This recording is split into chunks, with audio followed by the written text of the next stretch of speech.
யாரால யார் வாழ்க்கை நாசமா போச்சு? உங்க பொண்ணாலதான் என் வாழ்க்கை நாசமா போச்சு.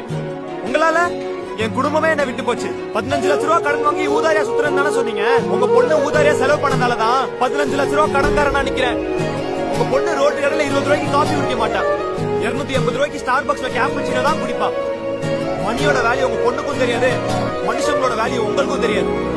மரியாதையே இங்கிருந்து போயிருங்க, இல்ல என்ன பண்ணணும்னு எனக்கே தெரியாது. என்னப்பா பெரிய மரியாதை? ஓ, மானவ மரியாதை உங்களுக்கு மட்டும்தானா?